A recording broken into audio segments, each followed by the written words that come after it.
மதிப்பிற்கும் மரியாதைக்கும் உரிய எல்வின் சார் இயக்குனர் எல்வின் சார் அவர்களுக்கும் இப்படத்தின் கதாநாயகன் ரோபோசங்கர் அவர்களுக்கும்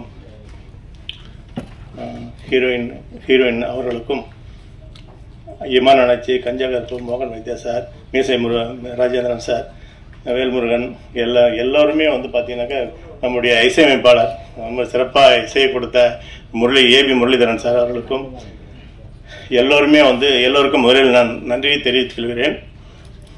அவர் இப்போ சார் எல்வின் சார் வந்து பாடல்கள் வந்து எழுதணும்னு சொல்லிட்டு, நான் ஒரு பள்ளியினுடைய ஆசிரியர், ஓய்வு பெற்ற ஒரு ஆசிரியர். அதனால் அவர் என்ன சொன்னார், இந்த பாடல்கள் வந்து நீங்கள் தான் எழுதணும் அப்படின்னு. ஏன்னா ஏற்கனவே ஒரு 4-5 படத்தில் நான் பாடல் எழுதியிருக்கேன். அந்த பாடல்கள் சிறப்பாக வந்திருக்கு. அதனால் அந்த பாடல்லாம் கேட்டார். சரி நீங்களே எழுதுங்க சார் அப்படின்னு சொன்னார். அதனால் வந்து நான் அவருக்கு வந்து அந்த பாடல்கள்லாம் சொன்னார். அதாவது வந்து ஒரு குத்து சாங் மாதிரி இருக்கும். ஆனால் மக்கள் வந்து யாருமே முகம் சுழிக்கக்கூடாது, எல்லாரும் குடும்பத்தோடு அந்த படத்தை பார்க்கணும், அதுக்கு தகுந்த மாதிரி எழுதணும்னு சொன்னார். அதே போல் எழுதி கொடுத்தா சார் நான் நினைச்ச மாதிரியே வந்திருக்கு சார், சூப்பர் சார் அப்படின்னு சொல்லிட்டு ரொம்ப மகிழ்ச்சி அடைஞ்சார். அதே போல் வந்து பார்த்தீங்கன்னாக்கா அந்த மினிஸ்டர் சாங் ஒன்று இருக்குது. அந்த மினிஸ்டர் சாங் பார்த்தீங்கன்னாக்கா எல்லாருடைய எம்எல்ஏ ஒரு தலைவர், எந்த தலைவராக இருந்தாலும் அந்த தலைவருக்கு அது பொருத்தமாக இருக்கிற மாதிரி இருந்தால் கொஞ்சம் நல்லா இருக்கும் சார். அந்த பாட்டு நிறைய பேர் நிறைய ரீச் ஆகும். அதனால வந்து எந்த தலைவருக்கும் அது பொருத்தமாக இருக்கிற மாதிரி நம்ம தலைவருக்கும் நம்ம மினிஸ்டருக்கும் அது பொருத்தமாக இருக்கணும் அப்படிங்கிற மாதிரி சொன்னார். அதுபோல் வந்து பார்த்த தங்கம் பாஞ்சாக சிங்கங்கிற ஒரு பாடலை அது எழுதியிருக்கோம். தேவப்பட்டு அபிராமி பாடல் வந்து மாமச்சன் பாடல் வந்து நல்லா பண்ணியிருக்கோம்.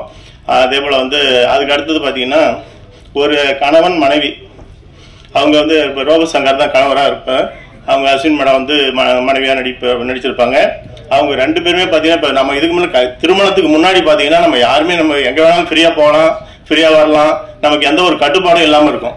ஆனால் இந்த பாட்டு வந்து இந்த படம் கல்யாணம் ஆன பிறகு பெரிய கட்டுப்பாடு தான் இருக்கும். என்ன கட்டிப்பாட வந்தாலே திட்டமிட்டு வட்டமிட்டு நின்றாலே கண்ணாலே கொன்னாலே அப்படிங்கிற மாதிரி ஒரு பாடல். அது வந்து பார்த்தீங்கன்னா பெண்ணுக்கும் அது பொருந்தும், ஆணுக்கும் பொருந்தும். ஏன்னா வந்து திருமணத்துக்கு பிறகு நீங்கள் நினைச்ச நேரத்துக்கு வீட்டுக்கு வர முடியாது, நினைச்ச நேரத்துக்கு போக முடியாது, ஒரு கட்டுப்பாடுக்குள்ளே வந்துடுறோம். அது வந்து அந்த பாட்டை கேட்குற எல்லாருக்குமே ரொம்ப இன்ட்ரெஸ்டாக இருக்கும். அது ரொம்ப சிறப்பாக வந்திருக்கு. அதனுடைய இசையை வந்து நம்ம ஏபி முரளிதரன் சார் வந்து ரொம்ப சிறப்பாக பண்ணியிருக்காரு. நீங்கள் கேட்டு பார்த்தீங்கன்னா தெரியும். இப்போயே வந்து நல்ல பாடல் வந்து 3 லட்சம் 4 லட்சம் பேர் வியூஸ் எல்லாம் நல்லா பார்த்துட்டு போயிருக்கு. ரொம்ப சிறப்பாக வந்திருக்கு. அதனால எல்வின் சாருக்கு முதல்ல வந்து எனக்கு இந்த வாய்ப்பு கொடுத்ததுக்கு அவருக்கு நன்றி தெரிவித்துக் கொள்கிறேன். ரொம்ப சிறப்பாக பண்ணியிருக்காங்க. நம்ம ரோபோசங்கர் மற்றும் எல்லாருமே பார்த்தீங்கன்னாக்கா காமெடியில் அவ்வளோ கலக்கியிருக்காங்க. இந்த படத்தை வந்து பார்த்துட்டு ரொம்ப ஆச்சரியப்பட வந்து கோடைக்காலம் செம்ம ட்ரீட்னு தான் சொல்லணும். கண்டிப்பாக அதை வந்து பார்த்து எல்லாருமே ரொம்ப இங்கே படம் பார்க்கும்போது நாங்கள் போட்டு பார்க்கும்போது எல்லாம் சிரிச்சு எங்களுக்கு ரொம்ப மகிழ்ச்சியாக இருக்கு. அதனால வந்து ரொம்ப சந்தோஷமா இருந்தது. அந்த படத்தை நீங்கள் வந்து பார்த்துட்டு அதை எப்படி இருக்குன்னு உங்கள் ஃபீட்பேக் நீங்கள் சொல்லலாம். ஆனால் இந்த மே 9ஆம் தேதி இந்த படம் ரிலீஸ் ஆகுது. அதனால இந்த படத்தை எல்லோருமே நீங்கள் பார்த்து மகிழ்ச்சி அடைய வேண்டுமா அன்போடு கேட்டுக்கொண்டு முடிக்கிறேன். நன்றி, வணக்கம். எல்லோருக்கும் வணக்கம். பத்திரிகை நண்பர்களுக்கெல்லாம் முதல் நன்றியை சொல்லிக்கிறேன். இப்போ இந்த படம் எனக்கு வந்து வாய்ப்பு கொடுத்தது வந்து இயக்குனர் ப்ரொடியூசர் எல்வின் சார் தான். படம் ஃபஸ்ட்டு நாங்கள் பேசும்போது எந்த லொக்கேஷன் இது பிளான் பண்ணலான்னு சொல்லி பிளான் பண்ணோம். இப்போ வந்து உங்களுக்கு வந்து நல்ல லொக்கேஷனாக இருக்கணும் சார், இப்போ யாருமே அதிகமாக யூஸ் பண்ணாத ஒரு லொக்கேஷனாக இருக்கணும் அப்படிங்கிறது தான் இதில் பிளான் பண்ணி போனதில் தான் சங்கராபுரம் ஊர், கள்ளக்குறிச்சி பக்கத்தில், கள்ளக்குறிச்சிலேருந்து ஒரு 25 கிலோமீட்டர். லொக்கேஷன்லாம் ரொம்பவே நல்லாயிருக்கும். ஃபுல் அண்ட் ஃபுல் பார்த்தீங்கன்னா இது வந்து ஒரு காமெடி மூவி, ஃபுல்லாக ரொம்பவே நல்லா பண்ணியிருக்கோம். சாங்கெலாம் பார்த்தீங்கன்னா உங்களுக்கு வந்து ஒரு சாங்குக்கும் ஒரு டோன் வந்து ஃபிக்ஸ் பண்ணியிருக்கோம். சீன்ஸ்லாம் வந்து ஃபுல் அண்ட் ஃபுல் காமெடிங்கிறாச்சு. டைரக்டர் வந்து ரொம்ப ஃப்ரீயாக விட்டார். இந்த படத்தில் பொறுத்த வரைக்கும் ரொம்ப டார்ச்சர் பண்ணல, டென்ஷன் பண்ணல, ரெடின்னு சொல்லலை, ரொம்ப ஃப்ரீயாக விட்டாச்சு. நம்ம கேட்ட எக்யூப்மெண்ட்லாம் கொடுத்தாச்சு. படம் வந்து ரொம்பவும் நல்லாவே வந்திருக்கு. இதில் வந்து ரோபோ சாருக்கு தான் ரொம்ப நன்றி சொல்லணும். ரோபோ சார் வந்து என் கூடவே இருந்தார், வெளியிலே போகல, ரொம்ப சப்போர்ட் பண்ணார். எப்போ அதை ஒரு ஃபைட் ஒன்று பண்ணோம், அப்போல்லாம் வந்து அவருக்கு ரொம்ப முடியல. அந்த ஹீல்ஸில் ஒரு இடத்துல வந்து ஃபுல்லாக பார்த்தீங்கன்னா பயங்கர வெயில், அந்த வெயிலில் வந்து எங்களுக்கே நிற்க முடியல. பட் அவர் வந்து நின்று அந்த டஸ்ட்டில் ரொம்ப சப்போர்ட் பண்ணி கொடுத்தாரு. எல்லா லொக்கேஷன்லேயும் சரி, எல்லா லொக்கேஷனும் கொஞ்சம் ரிஸ்கான லொக்கேஷன் தான். ரோபோ சார் ரொம்ப சப்போர்ட் பண்ணார். அப்புறம் அண்ணாச்சி, கஞ்சாகர் பண்ண, மோகன் வித்யா சார், அப்புறம் மீசா ராஜேந்திரன் எல்லாருமே வந்து ரொம்ப டீமாக எங்களுக்கு சப்போர்ட் பண்ணாங்க. ஒரு ஃபேமிலி மாதிரி இருந்து ரொம்ப சப்போர்ட் பண்ணாச்சு. எனக்கு ஹேண்டில் பண்ணுறது கொஞ்சம் ஈஸியாக இருந்துச்சு. எல்லாமே செட்டுனா செட்டு உள்ளே உட்காந்துருவாங்க, யாருமே வெளியில் போக மாட்டாங்க. ஸோ அதனால் டக்குன்னு நமக்கு எடுக்கிறதுக்கும் ரொம்ப சப்போர்ட்டாக இருந்துச்சு. எல்லாருக்கும் ரொம்ப நன்றி சார். தேங்க்யூ. எல்லாருக்கும் வணக்கம். பத்திரிகை நண்பர்களுக்கு மனமார்ந்த நன்றி. Thank you for coming and supporting film today. Elvin sir வந்து எனக்கு ஒரு ஃப்ரெண்டு மூலமா கால் பண்ணியிருந்தாரு. பண்ணிட்டு ஃபர்ஸ்ட் வந்து ஆடிஷன்லாம் எடுக்கணும், இந்த படம் இந்த கேரக்டர் வந்து அக்கா கேரக்டர் வந்து ரொம்ப இம்பார்ட்டண்ட்டான கேரக்டர், நீங்க ஃபேமிலியா ஒரு 4 சிஸ்டர்ஸ் பண்ணணும் மதரோட சேர்ந்து. அதுக்கு அடுத்த நாள் பேசிட்டு ஃபோன் மட்டும் பேசிட்டு சொன்னாரு, இல்ல I think you are the right choice, நீங்க வந்துருங்க அப்படின்னாரு. அவ்வளோ ஒரு கூலான டைரக்டர் நான் பார்த்ததே இல்லை. கோவமே வராது அவருக்கு. நாங்கெல்லாம் ஒரு ஸ்டேஜ்க்கு அப்புறம் ஷார்ட் போயிட்டே இருக்கோம், ஆனா நாங்க சிரிச்சுட்டே இருப்போம், கதை பேசிட்டு இருப்போம், எதுவுமே இல்லை. as the cinematographer rightly said, நாங்க ஷார்ட் முடிஞ்ச அப்புறம் கூட யாருமே வேற இடத்துக்குலாம் போக மாட்டோம், அதே இடத்துல உட்காந்து கதை பேசிட்டு இருப்போம். we bonded like a family. I think that helped. அந்த கெமிஸ்ட்ரி பாத்தீங்கன்னா சில சீன்ஸ் எல்லாம் ரொம்ப நல்லா வந்திருக்கும். அண்ட் திரையுலகின் காமெடி ஜெயன்ட்ஸ் இங்க உட்காந்துட்டு இருக்காங்க, ரொம்ப சீனியர் ஆர்டிஸ்ட்லாம் உட்காந்துட்டு இருக்காங்க. அவங்க கூட to share screen space with such people, I think I'm really very blessed. Thank you Elvin sir for this wonderful opportunity. Robo Shankar sir கூட நாங்க அந்த வீட்ல அந்த சீன்ஸ்லாம் பண்ணும்போது எங்களை அறியாமே சிரிச்சிருவோம். ஏன்னா you know what a comedy giant he is. அவருடைய டைமிங்லாம் எங்களுக்கு அவர் பார்த்த உடனே அப்படியே எங்களை அறியாமே நாங்க சிரிச்சிருவோம். கட்டன் சார் அப்புறம் கூட சில நேரத்துல சிரிச்சுட்டே இருந்தோம். நாங்க அவ்வளோ we had so much of fun during the filming. And மோகன் வித்யா சார், கஞ்சா கருப்பண்ண எல்லாருமே, இமான் அண்ணாச்சி அவங்க கூட எல்லாம் நான் நடிக்கல, எங்களுக்கு சீன்ஸ் இல்லை. பட் ஓவரால் இந்த ஃபிலிம் பாத்தீங்கன்னா ஒரு சம்மர் ட்ரீட். எல்லாருமே ஃபேமிலியா வந்து ஜாலியா சிரிச்சுட்டு போலாம். No baggage, no emotional baggage, no serious drama, fun and fun. So ஒரு summer treat, ideal treat. கண்டிப்பா எல்லாரும் வந்து பாருங்க, இந்த மூவியை சப்போர்ட் பண்ணுங்க. It will be a huge thing for all of us. And thank you for this wonderful opportunity. Thank you.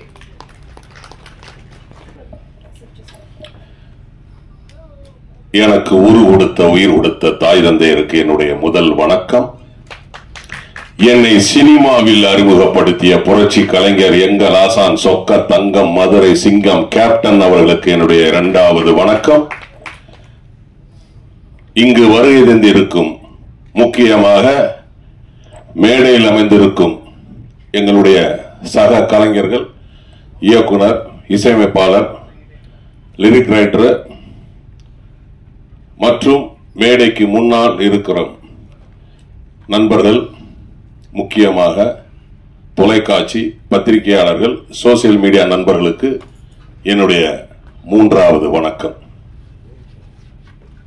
என்னுடைய பேச்சில நிறைய இருந்த எடுத்துக்குங்க, குறை இருந்தா மன்னிச்சுக்குங்க.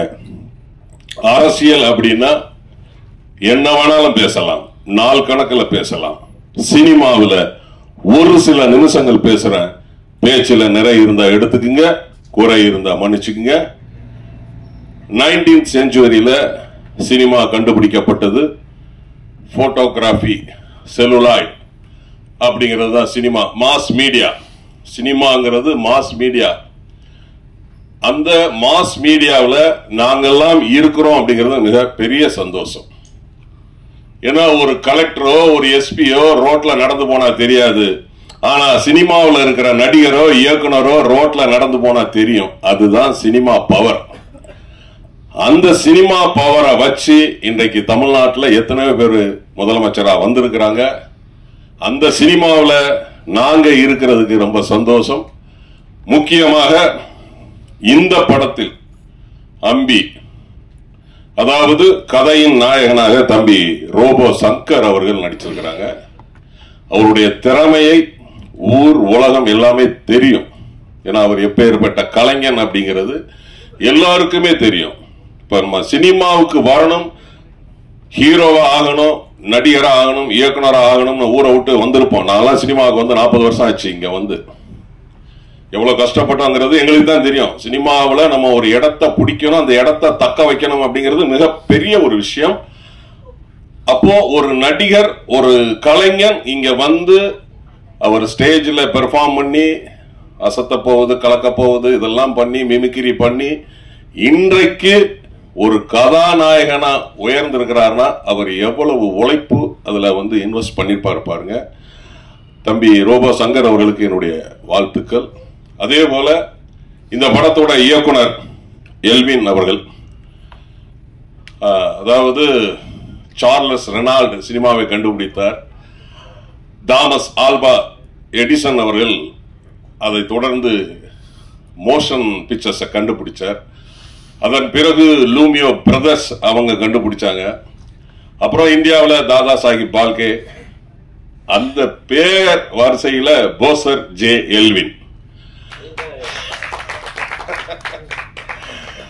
அருமையான ஒரு இயக்குனர்.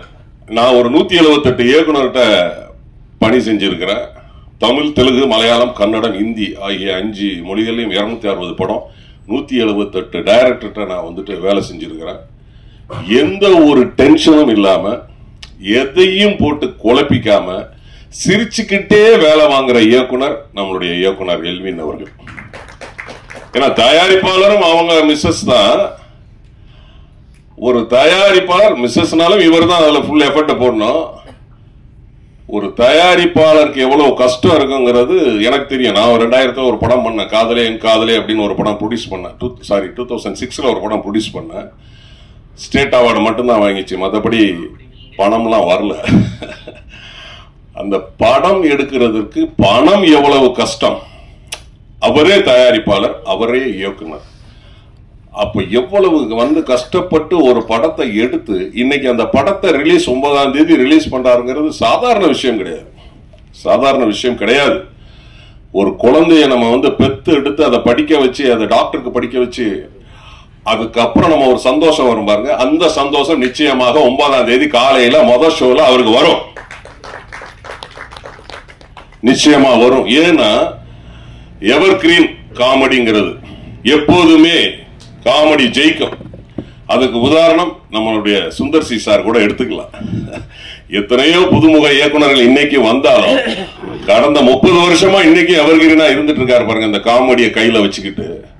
அதே போல நம்மளுடைய எல்வின் சார் காமெடிக்கு முக்கியத்துவம் கொடுத்து, அது மட்டும் கிடையாது, கதைக்கு முக்கியத்துவம் கொடுத்து கதையின் நாயகனாக தம்பி ரோபோ சங்கர் நடிச்சிருக்கிறார்.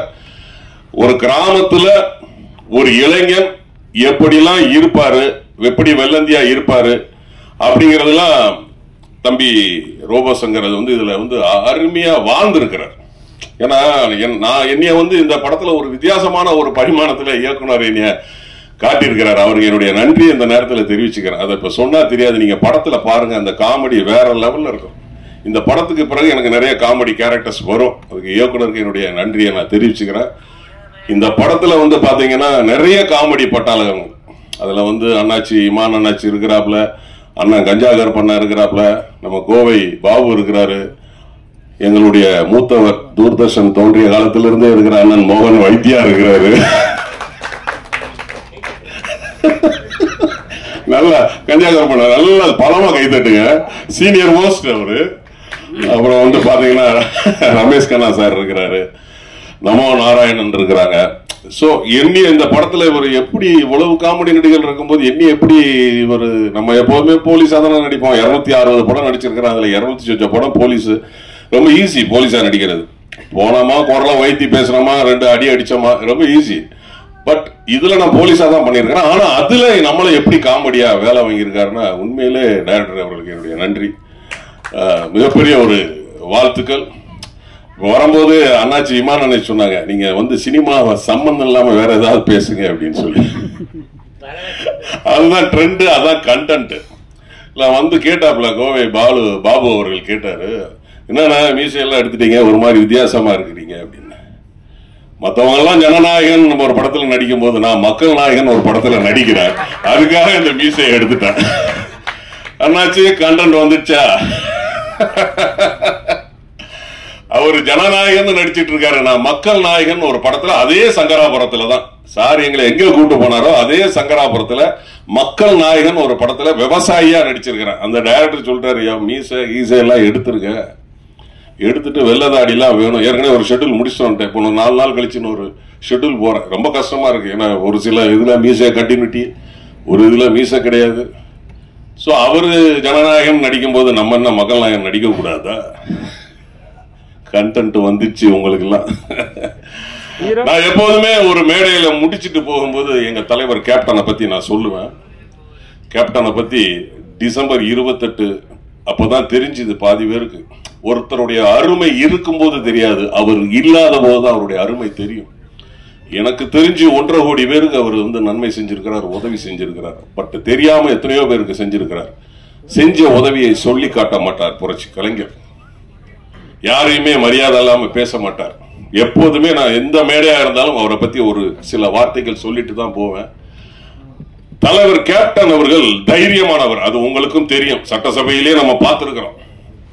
அவர் தைரியம் யாருக்குமே வராது. ஆனந்த விகடன்ல ஒரு முறை பேட்டி ஒண்ணு கொடுத்தார். நிருபர் கேட்டார் ஒரு கேள்வி.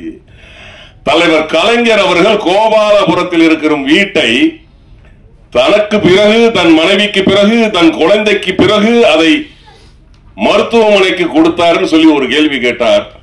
அதற்கு கேப்டன் சட்டென்றும் பதில் சொன்னார். பாருங்க, ஒருத்தர் உதவி செய்யணும் நினைச்சா அப்போதே அதை கொடுத்துட்டு போயிடணும், அதுக்கு பேரு தான் உதவி அப்படின்னு சொல்லி கேப்டன் சொன்னார். உதவி செய்யணும்னு நினைச்சா அப்பவே முடிச்சிடணும். அது என்ன, அது மனைவிக்கு பிறகு, குடும்பத்துக்கு பிறகு, குழந்தைக்கு பிறகு, அதன் பேரு உதவி கிடையாது. இத ஆனந்த விகடன்ல தலைவர் கேப்டன் சொல்லி இருக்கிறார். சோ உதவி செய்யணும்னு நினைச்சீங்கன்னா அப்பவே அந்த நிமிஷமே உதவி செஞ்சிருங்க. இந்த படத்தை நிச்சயமாக மீடியா, அதாவது இன்னைக்கு நம்ம பார்க்கிறோம் பெரிய பெரிய ஆர்டிஸ்ட் நடிச்ச படம்லாம் ஓடல. காரணம் கதை கிடையாது. கதை இருந்தால் அது பெரிய ஆர்டிஸ்டா இருந்தாலும் சரி, சின்ன ஆர்டிஸ்டா இருந்தாலும் சரி, படம் நிச்சயமாக வெற்றி பெறும். இந்த படம் நிச்சயமாக வெற்றி பெறும், அது மாற்று கருத்தே கிடையாது. ஏன்னா கதை ஸ்ட்ராங்கா இருக்கு. கதை ஸ்ட்ராங்கா இருக்கு. நேற்று நைட்டு நான் ஒரு படம் பார்த்தேங்க, லால் சார் படம், லாலேட்டன் படம் வந்து ரிலீஸ் ஆக போகுது. தமிழ்ல வந்து வருது, தொடரும் அப்படின்னு சொல்லிட்டு ஒரு படம், தொடரும். அந்த படம் பாத்தீங்கன்னா ஒரு சின்ன கதை தாங்க, என்ன அருமையா அதை எடுத்திருக்கிறாங்க தெரியுமா? சோ கதை ஒரு ஒரு படத்துக்கு முக்கியமான ஒரு விஷயம். அந்த கதை இந்த அம்பி படத்துல இருக்கு. ஏன்னா அந்த அளவுக்கு அவர், நானும் தம்பி ரோபோ சங்கரம் நடிக்கும் போது ஒரு போலீஸ் ஸ்டேஷன்ல ஒரு சீனு, தம்பி ரோபோ சங்கருடைய பாடி லாங்குவேஜ், அந்த மாடுலேஷன், அந்த ரியாக்ஷன், ஒரு 13 கமல் சாரா உள்ள வச்சிருக்கிறாரு அவர். ஏன்னா அவர் வந்து, நான் எப்படி கேப்டனோட விசுவாசி, கேப்டனுடைய ரசிகரோ, அதே மாதிரி அவர் கமல் சாரோட விசுவாசி ரசிகர். அந்த லுக்கு, அந்த வாய் கோணிட்டு போறது, அதெல்லாம் வந்து பாத்தீங்கன்னா ஒரு 13 கமல் சார் உள்ள இருக்காரு. கமல் சார கிட்ட கிட்ட கிட்ட இருந்து பார்த்து பார்த்து பார்த்து ரசிச்சு அவ்வளவு கமல் சார உள்ள இழுத்து வச்சிருக்கிறார். சோ இந்த படத்துக்கு நீங்க நிச்சயமா சப்போர்ட் பண்ணணும், பண்ணுவீங்கன்னு நினைக்கிறேன். உங்களுடைய ஆதரவு எப்போதுமே வேணும். ரசிகர்கள் அனைவரும் இந்த படத்தை தியேட்டர்ல போய் பாருங்க. ஒரு நல்ல இயக்குனர் நம்ம தமிழ் சினிமா ஏற்கனவே ஒரு படம் பண்ணியிருக்கிறார்.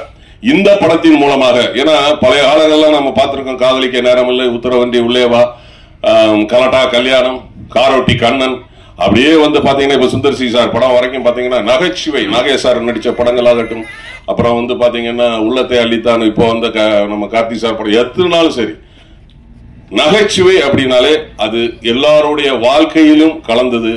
இந்த படமும் அப்படிதான். நிச்சயமாக வெற்றி பெறும். என்னுடைய பேச்சில் நிறைய இருந்தா எடுத்துக்கங்க, குறை இருந்தா மன்னிச்சுக்கங்க. நன்றி, வணக்கம். எல்லாருக்கும் எனது இனிய காலை வணக்கம். பத்திரிகைக்காரன் அனைவருக்கும் என் இனிய காலை வணக்கம். தேங்க்ஸ். இந்த அம்பி படத்தில் எனக்கு வாய்ப்பு கொடுத்த இயக்குனர் எல்வின் அவர்களுக்கு இந்த மேடையில் என்னோட நன்றியை தெரிவிச்சுக்கிறேன். இந்த படம் வந்து முழுக்க முழுக்க ஒரு காமெடியான படம். சின்ன பட்ஜெட்டாக இருந்தாலும் இந்த கண்டென்ட்டை நம்பி இயக்குனர், அவரே தயாரிப்பாளர் கஷ்டப்பட்டு பண்ணியிருக்காரு. எங்கள் எல்லாரும் வந்து ரொம்ப ஜாலியாக இருந்தோம். ஏதோ ஒரு ஷூட்டிங் போன மாதிரி இல்லாமல் ஒரு டூர் போன மாதிரி இருந்தது.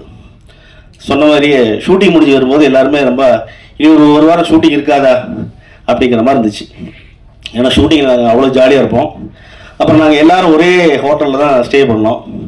ஷூட்டிங் முடிஞ்ச பிறகு ஆஹா சொல்லவே வேண்டியதில்லை. அது இமானா வச்சிருக்கிற இடம் இருந்தால் வேறு லெவலு. அவர் கூட ஒரு அவுட்டோர் ஷூட்டிங் போனால் எல்லாருக்கும் ஒரு நல்ல ஒரு நம்பிக்கையாக இருக்கும். நல்ல சாப்பாடு கிடைக்கும்.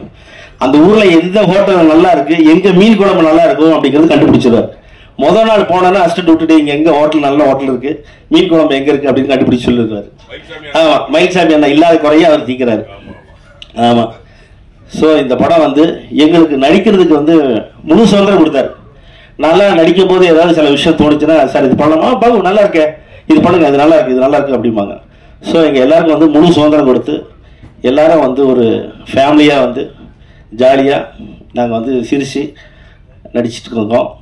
இந்த படம் பார்க்கும்போது உங்களுக்கும் எல்லாருக்கும் ஃபேமிலியோடு வந்து ஜாலியாக என்ஜாய் பண்ணலாம். இந்த சம்மருக்கு வந்து இந்த படத்தை வந்து குடும்பத்தோடு வந்து தியேட்டரில் பாருங்கள். கண்டிப்பாக நீங்கள்லாம் ஆதரவு கொடுக்கணும். இந்த மாதிரி எங்களை மாதிரி சின்ன படங்களுக்கு நீங்கள் நிறைய ஆதரவு கொடுத்தீங்கன்னா மேலும் மேலும் அவங்க படம் எடுப்பாங்க.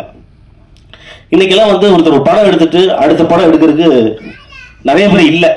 ஒரு படம் எடுத்துட்டு அடுத்த படம் எடுத்தீங்களான்னா ரொம்ப கேப் விடுக்குது. காரணம் என்னன்னா, அது வெற்றி தான். ஒரு படத்துடைய வெற்றி ஒரே ஒரு வெற்றி தான், அது உங்கள் கையில் தான் இருக்குது. நீங்கள் இந்த படத்தை வந்து வெற்றி கொடுத்துட்டீங்கன்னா இவர் மறுபடியும் அடுத்த படம் எடுப்பார். கிட்டத்தட்ட ஒரு 80 குடும்பங்களுக்கு அவர் வந்து பொழப்பு கொடுக்குறாரு.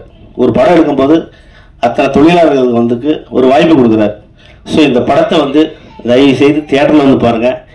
நீங்கள் ஊடகங்கள் எல்லாம் நினச்சிங்கன்னா அந்த படத்தை வந்து வெற்றி படம் ஆக்கலாம். இது நல்ல ஒரு ஜாலியான படம், எந்த கருத்து வேறுபாடு இல்லாமல் ஃபேமிலியோடு உட்காந்து ரசிக்கிற படம்.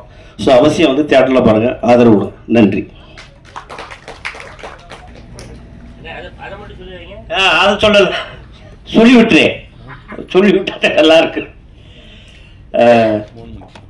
மேடையில் அமர்ந்திருக்கும் இயக்குனர், என்னுடைய உறவினர், அதே மாதிரி என் பக்கத்து ஊர் ரோபோ சங்கர் அவர்களுக்கு படத்தில் ஹீரோவாத்தே இருந்திருக்காரு. நான் நண்பராகத்தே இன்ன வரைக்கும் பார்த்துக்கிட்டு இருக்கேன். அவருக்கு நன்றியை சொல்லிக்கிறேன், இயக்குனருக்கு நன்றியை சொல்லிக்கிறேன். அதே மாதிரி அண்ணாச்சி போனாலே அந்த இடம் ரொம்ப சிறப்பாக இருக்கும். ஹோட்டலும் நாட்டுக்கோழி இருக்கும் இல்லையா, அவங்கள அடிக்க வச்சு சமைச்சே கொண்டு வந்துடுவார். அதே மாதிரி என் மூத்தவே பெரியவே மோகன் வைத்தியா, அவனுக்கு நன்றியை சொல்லிக்கிறேன். அதே மாதிரி மேஜர் ராஜேந்திரன், அதே மாதிரி கோவி பாபு, அப்புறம் ராஜா, இது கேமராமேன் எங்களை ரொம்ப அழகாக அந்த படத்தில் காட்டியிருக்காரு. நீங்கள் பேசுகிறதாங்க டைலாக்கு டைரக்டர் எழுதி கொடுக்குறதா பேச மாட்டிய உங்க நோக்கத்துக்கு பேசுறீங்க அப்படின்னு சொல்லுவார். வில்வில் சாரை பற்றி நான் இங்கே நிறையா சொல்லணும். ஏன்னா நல்ல ஒரு மனிதர். ஒரு மணியாக இருந்தாலும் ஃபோன் எடுத்து அண்ணே உங்களுக்கு சாப்பாடு வந்துருச்சா, நீங்கள் சாப்பிட்டீங்களா அப்படின்னு கேட்பாரு. அப்போ நான் சொல்லுவேன், அவர்கிட்ட சில நிறைய குறைகளை சொல்லுவேன். எனக்கு சாப்பாடு வந்துருச்சு, மோகன் வைத்தியா பெரியவனுக்கு தான் சாப்பாடு வரல, வேகமா அவனுக்கு கொடுத்து விடுங்க, சண்டை போட்டுக்கிட்டு இருக்கேன் அப்படின்னு சொல்லி நான் சொல்லுவேன். அப்படி அதே மாதிரி அந்த மியூசிக் டைரக்டர் சொல்லிக்கிறேன்னு அதை அவரை மறந்துட்டு தப்பா நினைச்சுக்கிறாரிய நல்ல பாடல்கள் கொடுத்துருக்காரு. அதே மாதிரி அந்த அக்கா, நீங்க அவங்க ரோபோக்கு அக்காவை நடிச்சிருக்கீங்களா, அவங்க பேசுனதுனா கரெக்டு, கொஞ்சம் இங்கிலீஷ்ல அதிகமா பேசுறாங்க, அதுவே எனக்கு பிடிக்கல. ஏன்னா தமிழ்ல பேசியிருக்கலாம், கொஞ்சம் அதை ட்ரை பண்ணுங்கக்கா அடுத்த படத்துல. ஏன்னா பேசினியே கொஞ்சம் இடையில இங்கிலீஷ் வந்துச்சு. ஏன்னா இந்த இங்கிலீஷ் வார்த்தை எனக்கு அலர்ஜி. தமிழ்ல எனக்கு பிடிக்காத வார்த்தை இங்கிலீஷ் வார்த்தை, அதை நீங்க மாத்திக்கிறீங்க. அதே மாதிரி மீச ராஜேந்திரனே நல்ல கண்டனம் சொல்லிட்டு போனாரு. இந்த கண்டனத்துக்கு பலியாக போறது நம்ம மோகன் வைத்தியாரே. நாங்கன்னா ஃப்ரீயா போயிடுவோம். அவர் பேசும்போது அதனே அப்படி கிராஸ் பண்ண நிச்சயம் ஏதாவது கல்லு வந்து விழுகு, அதுக்கு நாங்க பொறுப்பு இல்லை. நாங்கன்னா வந்து பேசும்போது சிரிச்சுக்கிட்டே சிரிக்கல, நானும் அண்ணாச்சி புரிஞ்சுட்டேன். அது ஒரு நல்ல வேலையை பார்த்துட்டோம். உன்னை இந்த ஆடியோ லாட்ஜ் வரைக்கும் கூட்டிட்டு வந்து பழி உழுக்க பாக்குறாயிலே, நல்லபடியா இருப்பா. சுண்டல் வாங்கி கொடுத்துட்டே சாப்பிடு, தண்ணியை குடி, வேற என்ன சாப்பாடு வேணுமோ கேளு, வாங்கி கொடுத்துறேன். இந்த படத்தை பத்தி பேசணும்னா நிறைய பேசுறேன். ஏன்னா மிலன் சாருடைய மனைவி வந்து ப்ரொடியூசரா இருக்காங்க. அவங்க உண்மையிலே வந்து எல்லாரும் மனைவியை வந்து ஒரு டாக்டர் ஆக்கி பார்க்கணும், கலெக்டர் ஆக்கி பார்க்கணும்னு ஆசைப்படுவாங்க. ஆனா முதல் முறையா மனைவியை வந்து ஒரு தயாரிப்பாளர் ஆக்கியிருக்காரு. இன்னும் அவர் மனைவியை வந்து ஒரு டைரக்டராகவும் அவர் கொண்டுகிட்டு வரணும்னு நான் கடவுள்கிட்ட வேண்டிக்கிறேன். ஏன்னா அவங்கன்னா டைரக்டரா வந்தாங்கன்னா எங்களை மாதிரி ஆளுகளுக்கு நிறைய வேலை கொடுப்பாங்க. எனக்கு கொடுக்குறீங்களோ இல்லையோ, என்னுடைய செல்லமானவன் மூத்தவனுக்கு மோகன் வைத்தியாவுக்கு நிறைய படம் கிடைக்கணும்னு நான் அந்த கடவுள்கிட்ட வேண்டிக்கிறேன். இந்த அம்பி படத்தை பத்தி, அம்பி படத்தை பார்த்துட்டு நிறைய படம் அவரை கூப்பிட்டு இருக்கிற இயக்குனர் ஃபுல்லா கமிட் பண்ணுங்க, அதோட சேர்த்து எங்களையும் கமிட் பண்ணிக்கிறீங்க. நன்றி, வணக்கம்.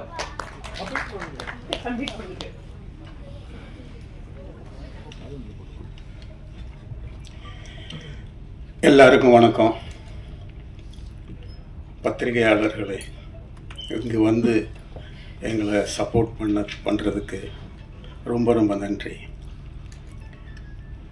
எல்வின் போசர் அவர்கள் எனக்கு நண்பர். இந்த படத்தை வலுக்கட்டாயமாக எனக்கு கொடுத்துட்டாரு. நான் தான் பண்ணணும்னு சொல்லி இந்த ஒரு நல்ல வாய்ப்பினை எனக்கு கொடுத்ததுக்கு எல்வின் போசர் அவர்களுக்கும் அவரோட துணைவியாருக்கும் ரொம்ப ரொம்ப நன்றி சொல்கிறேன். ரோபோ சார் முதல் முறையாக ஹீரோவாக அறிமுகமாகிற படத்தில் இசையமைக்கிறதுக்கு எனக்கு கிடைச்சது ஒரு பெரிய வாய்ப்பு. இத்தனை பேர் உட்கார்ந்துருக்கிறாங்க, ஜாம்பவான்கள். அவர் எல்லாரும் கூட ஃபஸ்ட்டு படம் பார்த்தோன்னே ரொம்ப ஹாப்பி ஆகிட்டேன். பேக்ரவுண்ட் ஸ்கோருக்கு படம் வரும்போது பார்த்தா ஒரு பட்டாளமே இருக்குது, நட்சத்திர பட்டாளமே இருக்குது அப்படின்னு ரொம்ப சந்தோஷப்பட்டேன். இவங்க சொல்லியிருந்தாங்க 4 பாட்டு. எம்எம் கீரவாணி அவர் பாடுவாரா நம்ம படத்துக்கு அப்படின்னு சந்தேகமாக இருந்துச்சு. பட் ரெக்வஸ்ட் பண்ணோம், பாடுறேன்னு சொன்னாங்க. ஹைதராபாத் வர சொன்னாங்க, போனோம், பாட வச்சிட்டோம். அதுக்கு சைந்தவி பாடினாங்க. இன்னொரு சின்ன பாட்டு ஒன்று, ஒரு பிட் சாங் ஒன்று இருக்குது, ஜிலுக்கு ஜிலுக்கு ஜில்லாலங்கடிங்கிற ஒரு பாட்டு இருக்குது. அது வந்து ட்ரம் சிவமணி பாடியிருக்காரு. அவர் முதல் முறையாக பாடியிருக்காரு சினிமாவில், ஃபஸ்ட் டைம் அவர் பாடியிருக்காரு. அது இல்லாமல் சத்யபிரகாஷோடைய பாட்டு ஒன்று, தேவக்கோட்டை அபிராமி, இன்றைக்கி சோஷியல் மீடியாவில் ரொம்ப பிரபலமான ஒரு சிங்கர். அவங்க பாடின ஒரு பாட்டு. இந்த மாதிரி 4 பாட்டு இந்த படத்தில். மறுபடியும் எல்லாருக்கும் நன்றி, ரொம்ப ரொம்ப நன்றி. இந்த வாய்ப்பினை கொடுத்ததுக்கு எல்வின் போசருக்கும் அவர் மனைவிக்கு நன்றி, அனைவருக்கும் நன்றி. தேங்க்யூ.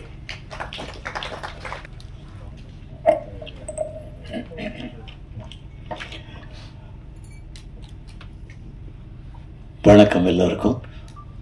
ஃபர்ஸ்ட் மீடியா பீப்புள் எல்லாருக்கும் என்னுடைய இதயம் கனிந்த நன்றிகள், வணக்கம். Good morning to everybody. மேடையில் இருக்கும் அத்தனை பேருக்கும் என்னுடைய மனமார்ந்த வணக்கங்கள் எல்லாருக்கும். அம்பி சேது படத்தில் என்னோட பேர் அபித குச்சலாம்பாளோட மாமா, அவளை கல்யாணம் பண்ணுற மாப்பிள்ளை அம்பிங்கிற அந்த பேரில் நடித்தார். அடுத்து பார்த்தீங்கன்னா அன்னியன் படத்தில் விக்ரம் வந்து அம்பியாக நடித்தார். இப்போது சேதுவில் இருந்த அம்பி இப்போ அம்பி படத்துலேயே நடிக்கிறேன் அப்படிங்கும்பொழுது ரொம்ப சந்தோஷமாக இருந்துச்சு, பெருமையாக இருந்தது. எல்வின் பாசர் சார் வந்து நான் டைட்டில் கேட்டப்போ சொல்கிறேன் உங்களுக்கு சர்ப்ரைஸாக இருக்கும், ரொம்ப நல்லா இருக்கும் அப்படின்னு சொல்லிக்கிட்டே இருந்தார். ஸோ ரொம்ப வெயிட் பண்ணிக்கிட்டே இருந்தேன். அப்புறம் அம்பின்னு சொன்னோடனே ஆஹா என்னோட பேர் அப்படின்னு நான் நினச்சிக்கிட்டேன். எல்வின் சார் பற்றி ஒரு சில வார்த்தைகள் கண்டிப்பாக சொல்லியே ஆகணும். எனக்கு அவரோட கூட இது வந்து 3rd மூவி, 3வது படம் எனக்கு. Thank you very much pastor sir, thank you very much. அவரோட ஃபர்ஸ்ட் மூவிலையும் ஒரு கேரக்டர் பண்ணினேன். பட் சம்மாவும் அந்த கொரோனா பீரியட்னால அந்த படம் வந்து பண்ண முடியாமல் போயிடுச்சு சாருக்கு. அடுத்தது வந்து ரூல் நம்பர் 4 அப்படின்னு சொல்லிட்டு ஒரு த்ரில்லர் மூவி, ஃபுல்லாக கேரளாவில் தான் ஷூட்டிங் நடந்துச்சு. அதில் வந்து ரொம்ப சீரியஸான கேரக்டர், ஒரு ஏடிஎம் செக்யூரிட்டி, ஹீரோயினோட அப்பாவை பண்ண ரொம்ப ரொம்ப ஒரு ரொம்ப சீரியஸான கேரக்டர் அது ஆக்சுவலி. பட்டு அம்பி படத்தில் 3rd மூவியில் வந்து ஃபுல் அண்ட் ஃபுல் வந்து என்னை வந்து ஏதோ நம்பிக்கையில் என்னை கூப்பிட்டு தைரியமாக காமெடி பண்ண வச்சுருக்காரு. தேங்க்யூ வெரி மச் சார் அதுக்கு. ஸோ இனிமேல் நிறைய காமெடி மூவிஸ் வரும்னு ஒரு நம்பிக்கை இருக்குது உங்கள் மூலியமாக. ஸோ எனக்கு பாசா சார் வந்து எப்படின்னா ஒரு டைரக்டராக இல்லாமல் நாங்கள் வந்து ரொம்ப ஒரு ஃபேமிலி ஃப்ரெண்ட்ஸ் மாதிரி. அவருக்கு திடீர்னு ஃபோன் பண்ணுவார், மோகன் சார் எங்கே இருக்கீங்க? வீட்டில் இருக்கேன், நான் வரேன், வீட்டுக்கு வரேன் அப்படிம்பாரு. உடனே ஏதாவது சமைச்சு வைப்பேன் சார் வருன்னு சொல்லிட்டு. அது மாதிரி அடிக்கடி வந்துட்டு அவங்க டீமோட வந்து நம்ம வீட்டில் இருந்து டிஸ்கஷன்லாம் பண்ணி எனக்கு அது ரொம்ப பெருமையாக இருக்கும். ஒரு டைரக்டர் நம்ம வீட்டில் வந்து உட்காந்து ஸ்டோரி டிஸ்கஷன்லாம் பண்ணி எல்லாம் பண்ணிட்டு இருக்காரு அப்படின்னு சொல்லிட்டு. ஏன்னா நான் வந்து பல வருஷங்களாக தனியாகவே இருக்கிறதுனால எல்லாருக்கும் தெரியும், பிக் பாஸ்ல எல்லாம் நிறைய சொல்லியிருக்கேன், யூடியூப்ல எல்லாம் நிறைய சொல்லியிருக்கேன் என்னோட லைஃப்பை பற்றி. எனக்கு இந்த மாதிரி உங்கள் டீமாக ஒரு 8 பேர் வரும்பொழுது எனக்கு ஒரு சந்தோஷம், நம்ம ஒரு ஃபேமிலியோட நல்ல ஃப்ரெண்ட்ஸ் சர்க்கிளோட இருக்கோம் அப்படின்னு சொல்லிட்டு. அதுக்கு நான் அடிமை, நண்பர்கள் அப்படின்னாலே அடிமை. அதனால இந்த அம்பி படத்துலையும் வந்து நடிக்கும் பொழுது கூட நடிச்ச அத்தனை ஆர்டிஸ்டும் நிறைய கலாட்டா கிண்டல்கள்லாம் பண்ணுவாங்க. பரவாயில்ல, ஏன்னா அவங்களாம் டிவியில் வரும்போது எவ்வளோ கிண்டல்கள்லாம் பண்ணிக்கிட்டு அவங்களே வந்து கலாய்ச்சிக்கிட்டு அதெல்லாம் பண்ணும்போது பரவாயில்ல, நம்ம கலாய்க்கிறதுக்குன்னு நம்மள ஒருத்தனை கடவுள் படைச்சிருக்காங்க அப்படின்னு நினச்சிப்பேன் நான். It's okay, no problem. ஏன்னா எப்போவுமே நம்ம சீரியஸாக ரொம்ப அப்படியே இதுவாக இருந்தால் தான் பிரச்சனை. நம்ம ஏற்றுக்கிட்டு போயிட்டோம்னா அதில் வந்து பிரச்சனை இருக்காது. இப்போ கூட கஞ்சா கருப்பு ஏதோ சொல்லிட்டு இருந்தார், கல் விழும் மண்ணு விழும்லாம் சொல்லிட்டு இருந்தா. என்ன ஒன்றும் புரியல, சிரிச்சுக்கிட்டே சொன்னார். சார் உங்களுக்கு யாருக்கா புரிஞ்சுதா? பாபு புரிஞ்சுதா? எனக்கு அப்புறமா சொல்லுங்க. ஓகே, ஏதோ கல் விழும் அப்படின்னாரு. இது வரைக்கும் எதிர்பார்த்துருக்காங்க. அதில் சுண்டல் வாங்கி தந்தேன் அப்படின்னாரு. It's okay, no problem. அதை சாப்பிடக்கூடாது, அங்கேயே தான் இருக்குது. ஸோ இந்த மாதிரி நாங்கள் ஷூட்டிங் ஸ்பாட்டில் வந்து எனக்கு பெரிய பெருமை, ஃபஸ்ட்டு அதை சொல்லியே ஆகணும், ரோபோ சங்கர். ஸோ நிறைய டிவியில் அவரை பார்த்து ரசித்து, அவருடைய காமெடியெல்லாம் பார்த்து சிரித்து வயிறு வலிச்சு, சினிமாலையும் அவருடைய காமெடியெல்லாம் பார்த்து அவரோட கூடவே நடிக்கிறதுக்கெல்லாம் நம்மளுக்கு வாய்ப்பு வருமா, அவரை நேரில் சந்திக்கக்கூடிய வாய்ப்பு வருமா அப்படின்னு நினச்சிக்க. நம்ம இமான் அண்ணாச்சியை கூட நான் பார்க்கும்பொழுது, அவருடைய டிவி நிகழ்ச்சியெல்லாம் பார்க்கும்பொழுது இவங்க கூடலாம் நம்மளுக்கு வந்து வருமா வாய்ப்பு அப்படின்னு நினச்சிருக்கேன். அது இந்த படத்தில் வந்து அதை நிறைவேறினப்போ ரொம்ப ரொம்ப ரொம்ப சந்தோஷமாக இருந்துச்சு. ஏன்னா எப்போவுமே வந்து கதைக்கு ஏற்ற கதாநாயகன் இருந்தால்தான் அந்த கதை நல்லா இருக்கும், அந்த திரைப்படமும் நல்லா இருக்கும் பார்க்கறதுக்கு.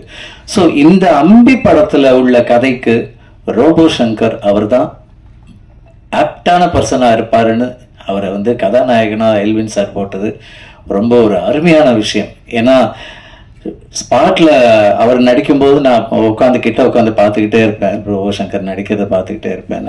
எனக்கு ரொம்ப பிடிக்கும். நான் மோஸ்ட்லி இயக்குனர் பின்னாடி தான் நிற்பேன் எல்லா படத்துலையும். கே பாலச்சந்தர் சார் கிட்ட நடிச்சிருக்கேன், சங்கர் சார் கிட்ட நடிச்சிருக்கேன், பாலா சார் கிட்ட நடிச்சிருக்கேன், நாகா சார் கிட்ட நடிச்சிருக்கேன், திருச்செல்வம் சார் கிட்ட நடிச்சிருக்கேன், எல்லார்கிட்டையும் நடிச்சிருக்கேன். எல்லார்கிட்டையும் நடிக்கும்போது அவங்க கிட்ட இருக்கிற அந்த விஷயங்கள் எல்லாம் நான் எடுத்துப்பேன். நான் நிறைய விஷயங்களை எடுத்துப்பேன். இன்னைக்கு என்ன ஒரு படம் டைரக்ட் பண்ண சொன்னா கூட அந்த அளவுக்கு என்கிட்ட ஒரு தைரியம் இருக்கு, டைரக்ட் பண்ணலாம் அப்படிங்கிற ஒரு தைரியம் இருக்கு. ஸோ நிறைய விஷயங்களை கத்துப்பேன் நான். அது மாதிரி ரோபோ சங்கர் நடிக்கும்போது நான் பார்த்துட்டே இருப்பேன், ரொம்ப ரசிப்பேன் நான். அவருடைய காமெடி ஆகட்டும், அவருடைய ஜோக்ஸ் ஆகட்டும், எல்லாத்தையுமே ரொம்ப ரசிப்பேன். அதே மாதிரி ஷூட்டிங் வந்து சங்கராபுரம் ஊர்ல நடந்தப்போ அந்த ஊர் மக்கள் பத்தி கண்டிப்பா சொல்லணும். ரொம்ப ரொம்ப ரொம்ப டிஸ்டர்ப் பண்ணாம, ரொம்ப வந்து அங்க வந்து நின்றுக்கிட்டு சத்தம் போடாம அந்த மாதிரிலாம் இல்லாம ரொம்ப அமைதியா வந்து ஷூட்டிங் பார்த்து எல்லாருக்கும் ஒரு ஹெல்பிங் டெண்டன்சியா இருந்தாங்க. எஸ்பெஷலி நம்ம ரோபோ சங்கருக்கு வந்து அவர் அப்போ உடம்பு முடியாம இருந்தப்போ ஒரு வீடு ஒருத்தங்க வந்து எங்களுக்கு தெரியும், ஒரு பெரிய ரிச் பீப்புள், அவங்க வீடை வந்து எங்களுக்கு கொடுத்துட்டாங்க. அவங்க போயிடுவாங்க வெளியில, நாங்க தான் உட்காந்துருப்போம் உள்ள பேசிட்டு அரட்டடிச்சுட்டு தூங்கிட்டு கத்திக்கிட்டு கிடப்போம் நாங்க அந்த வீட்டுல. அவங்க வீட்டுல வந்து எங்களுக்கு லஞ்ச் டைத்துல வந்து எங்களுக்கு அந்த அம்மா வந்து அவ்வளவு முட்டையார விஷயம் ஆம்லெட்லாம் போட்டு கொடுத்து எங்களுக்கு அவங்க வந்து ஒரு ஃபேமிலியாவே எங்களை ஆக்கிட்டாங்க, அவங்க ஃபேமிலியில ஒருத்தங்களாவே ஆக்கிட்டாங்க. அந்த மாதிரிலாம் எங்களுக்கு கிடைச்சது பெரிய பெரிய பெரிய பாக்கியம்னு சொல்லணும். ஏன்னா நிறைய ஷூட்டிங் ஸ்பாட்ல போகும்போது செருப்பை போட்டு உள்ள வராதங்க அப்படின்னு சொல்லுவாங்க. ஆனா அந்த வீட்டுல வந்து அந்த மாதிரிலாம் ஒன்றும் ரெஸ்ட்ரிக்ஷன்ஸே கிடையாது. இருந்தாலும் நம்ம வந்து ஒரு வீட்டுக்குள்ள இருக்கோமே அப்படின்ட்டு நாங்க அதுக்கான மாதிரி தான் நாங்க எல்லாருமே இருந்தோம். அதே மாதிரி ரமேஷ் கண்ணா சார், அவருடைய ஒரு இந்த காமெடி பண்ற விதம், அவர் வந்து டீச் பண்ணுவார் எங்களுக்கு நடிக்கும்பொழுது. இந்த வைத்தியா இதை இப்படி வச்சுக்கோங்க, இந்த மாதிரி சொல்லுங்க அப்படின்னு சொல்லிட்டு டீச் பண்ணுவார். நிறைய அவரும் எங்களுக்கு கூட ஹெல்ப் பண்ணாரு டைரக்ட் பண்ணி.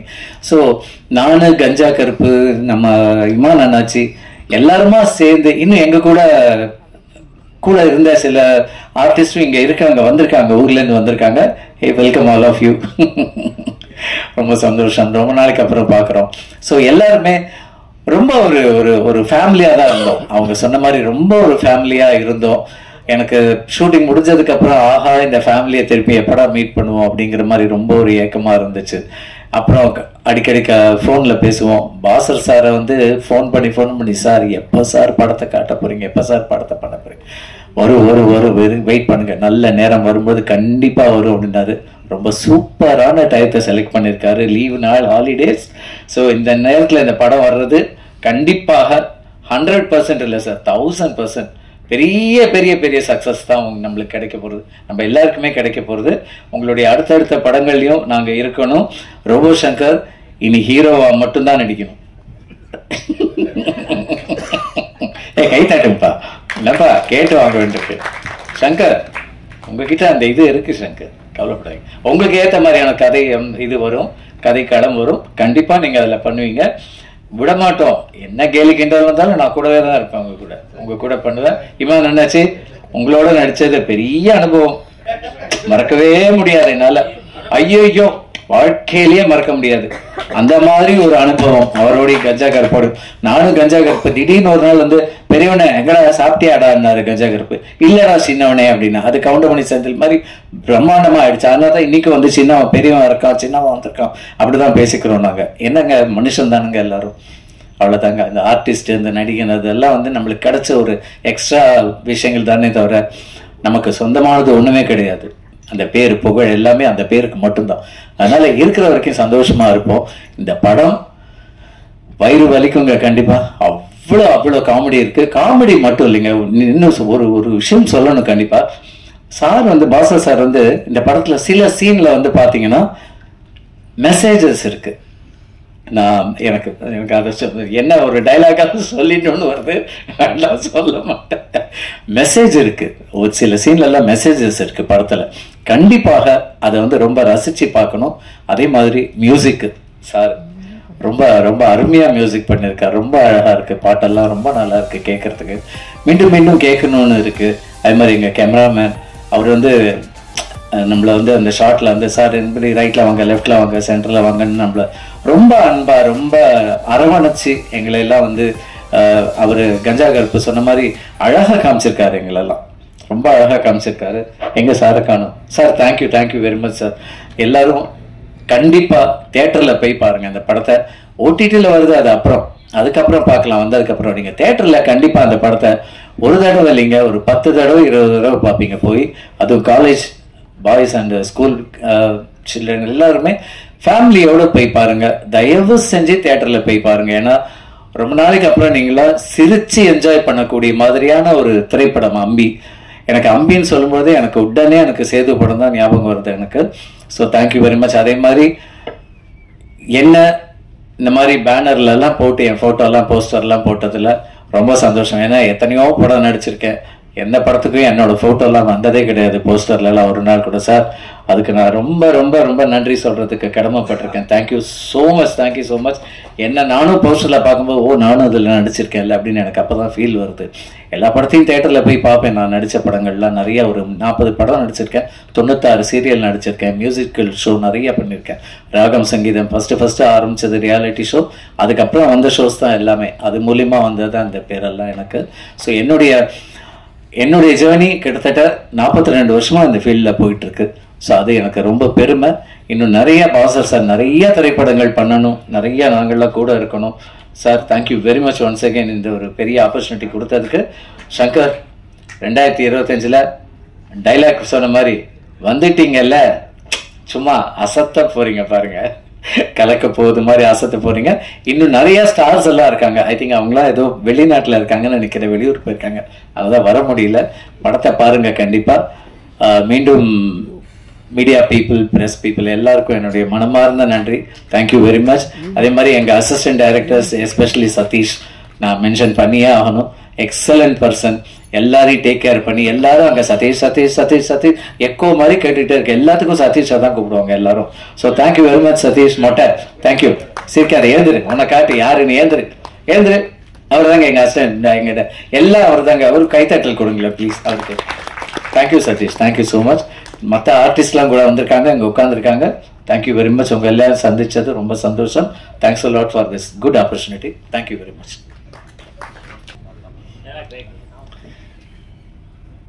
எங்களை போன்ற கலைஞர்களை வாழ்வின் உயரத்திற்கு கொண்டு போகும் ஏழைப்படிகளாக இருக்கின்ற மீடியா பீப்புள்ஸ், பத்திரிகையாளர்கள் மற்றும் நலம் விரும்பிகள் அனைவருக்கும் முதற்கண் வணக்கத்தை தெரிவித்துக் கொண்டு, எங்களை போன்ற கலைஞர்களுக்கு வாய்ப்புகளை அளித்துக் கொண்டிருக்கும் இயக்குநர்களுக்கும் மற்ற தொழில்நுட்ப கலைஞர்களுக்கும் சக கலைஞர்களுக்கும் நன்றி தெரிவித்துக் கொண்டு, டிவி ஷோஸ் கடக்க போகுது யாரில் டைலாக் ரைட்டராக இருந்திருக்கேன். அப்புறம் இமான் சொல்லுங்க அந்த நிகழ்ச்சியில் ஒரு 1.5 வருஷம் கேட்கக்கூடிய கேள்விகள், அதுக்கான பதில் நானும் அண்ணாச்சி சேர்ந்து ரெடி பண்ணி அங்கேயே ஒர்க் பண்ணியிருக்கோம். ஒரு சில திரைப்படங்களில் குறிப்பாக சொல்ல போனால் ஜில்லாவில் வந்து சூரிய அவர்களுக்கு ஒரு 7 சீன் எழுதி கொடுத்தேன், அவரோட என்னோட பெஸ்ட் ஃப்ரெண்ட் அப்படின்றதுனால. அப்புறம் எல் சாரோட படம் சரவணன் இருக்க பைபிள் லேகியன் காமெடி ஒன்று எழுதினேன். இந்த மாதிரி சில படங்கள் பண்ணியிருந்தாலும் இதெல்லாம் வந்து சின்ன சின்ன நீ பண்ணியிருக்க, பெருசாக ஒன்று பண்ணணும் அப்படின்னு சொல்லி நண்பர் சிவராஜ் மூலமா எல்வின் சார் என்னை கூப்பிட்டு அனுப்பிச்சாங்க. போய் பார்த்தோம். ஆல்ரெடி அவர் ஃபுல்லாகவே வந்து ரெடி பண்ணி வச்சுருந்தாங்க. எங்கெங்கே தேவைப்படுதோ அங்கங்கே மட்டும் நீ பஞ்சஸ் போட்டால் போதுன்னு சொல்லி சொன்னாங்க. அதுக்கப்புறம் கிடைக்கும் போதெல்லாம் நைட்டு 10 மணி 12 மணிக்கெல்லாம் வர சொல்லி டிஸ்கஸ் பண்ணி நிறைய விஷயங்களை பகிர்ந்துக்கிட்டு நீ ஸ்பாட்டுக்கும் வந்துடு அப்படின்னாரு. அங்கே நிறைய சீனை மாற்றினாரு. எப்பெல்லாம் எதெல்லாம் தோணுதோ நான் சொல்லும் போது கூட மோசம் சொல்லிக்காம அவர் வந்து சொல்ற விஷயங்களை நானும் ஏற்றுக்கிட்டு, அது மாதிரி வந்து அண்ணாச்சி ஆகட்டும், கஞ்சா கருப்பனாகட்டும், மற்ற சீனியர் கலைஞர்கள் ஆகட்டும் எல்லாருமே ரொம்ப ஒத்துழைப்போட நல்லாவே பண்ணி கொடுத்தாங்க. ஸோ இந்த வகையில் என்னையும் ஒரு கலைஞராக அங்கீகரித்து நகைச்சுவை எழுதுறதுக்கு வாய்ப்பினை தந்த, டைலாக்ஸ் எழுதுறதுக்கு வாய்ப்பு தந்த இயக்குநர்களுக்கும் இந்த டீமில் இருக்கிற அத்தனை பேருக்கும் நெஞ்சான நன்றி. இந்த படம் வந்து மாபெரும் வெற்றியடைய நான் இறைவனை வேண்டிக்கிறேன், பாபா விஷயமணி வேண்டிக்கிறேன். உங்களோட ஆதரவுக்கும் ரொம்ப நன்றி. வணக்கம்.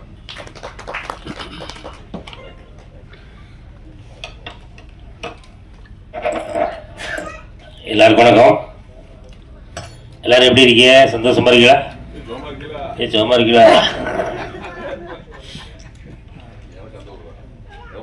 மணி 12 ஆயிடுச்சு அப்படின்னு எல்லாருக்கும் ஒரு கொண்டாட்டம் வரத்தான் செய்யுது. என்ன வரதான் இல்லையா? சிலருக்கு திண்டாட்டமா இருக்குது, எப்படா முடிப்பீங்க, சீக்கிரமா அனுப்புனீங்கன்னா வீட்டுக்கு போகலாம். அடுத்து ரோபோ சங்கர் வேற வெளியூருக்கு போக வேண்டியிருக்கு, அதனால அங்கே ஃப்ளைட் வெயிட்டிங். அதனால ரத்தின சுருக்கமா ஃப்ளைட்டே வெயிட்டிங் அங்கே நிற்குது, நிறுத்தி வச்சிருக்கோம் நாங்கள். ஆமாம், இந்த கண்டென்ட் கிடைச்சிட்டா நம்ம அம்பி திரைப்படம். நான் என்ன பேசணும் அப்படின்னு நினைச்ச எல்லாருமே பேசிட்டாங்க. மீண்டும் வந்து இந்த படத்தை பத்தி நம்ம ஒரு சில வார்த்தைகள் மட்டும் சொல்லி விடைபெறலான் இருக்கேன். எல்லாரும் சொன்ன மாதிரி இல்லை. அதாவது இப்போ என்கிட்ட வந்து எல்வின் சார் வந்து என் வீட்டில் வந்து கதை சொல்றதுக்காக வந்திருந்தாங்க. கதையில் நானே ஒரு படம் பண்ண போறேன். சரி, கதை எப்படிண்ணே? இந்த மாதிரி பேசுறேன். ஹீரோ யாருண்ணே அப்படின்னு. ஹீரோ வந்து ரோபோ சங்கர் பண்றாரு அப்படின்னா எனக்கு ஷாக்கு. ரோபோ சங்கர் ஹீரோ பண்றாரா? என்ன எல்லாருமே ஹீரோவா பண்றாங்கனால இவரும் ஹீரோவுக்கு ஆசை வந்தா, அதனால அவர் ஹீரோவா பண்ண போறாரு. அவருக்கு ஒரு உடம்புக்கு வர சரியில்லைங்க, எப்படிங்க அவர் ஹீரோவா நடிப்பாரு அப்படின்னு நான் கேட்டேன் சார்கிட்ட. இல்லைண்ணே, நான் வந்து முதல்ல ரோபோ சங்கர்கிட்ட அந்த விவரத்தெல்லாம் சொல்லி இது எப்படி உங்களுடைய உடல்நலம் அதுக்கு ஒத்துக்குமா அப்படிலாம் கேட்டேன். இல்லைண்ணே நம்ம கண்டிப்பாக பண்ணிக்கிடுவோம் அப்படின்னு அவருடைய கான்ஃபிடென்ட்டாக அவர் சொன்னதை வச்சு தான் நான் அந்த படத்தை ஆரம்பிக்கிறேன் அப்படின்னு சொல்லி சொன்னாங்க. இருந்தாலும் எனக்கு ஒரு சின்ன டவுட். என்னன்னா பத்திரிகை வாயிலாக கேள்விப்படுற தகவல்கள் அதெல்லாம் நம்ம எல்லாருமே ஒரு ஷாக்கில் தான் இருந்திருப்போம். நிறைய பேர் சொன்னாங்க ரோபோ சங்கரா அவ்வளோதான், ரோபோ சங்கருடைய லைஃபே முடிஞ்சிட்டு அப்படிலாம் சொன்னாங்களே.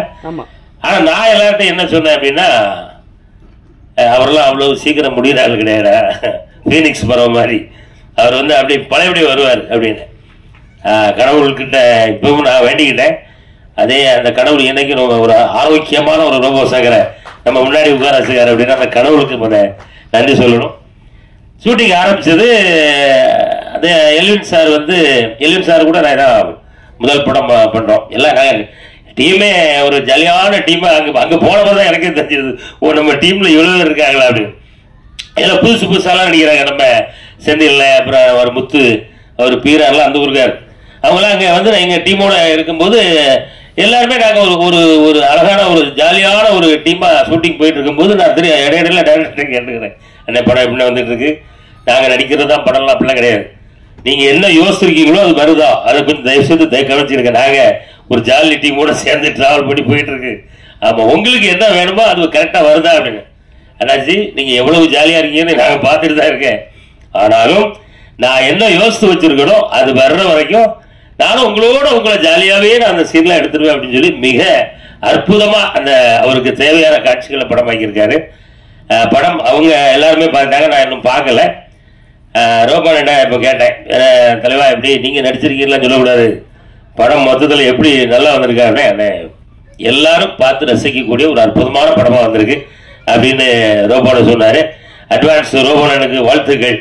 ஆமாம், ஹீரோ அவதாரம் எடுத்திருக்கக்கூடிய என்னுடைய பாசத்திற்குரிய சகோதரர்.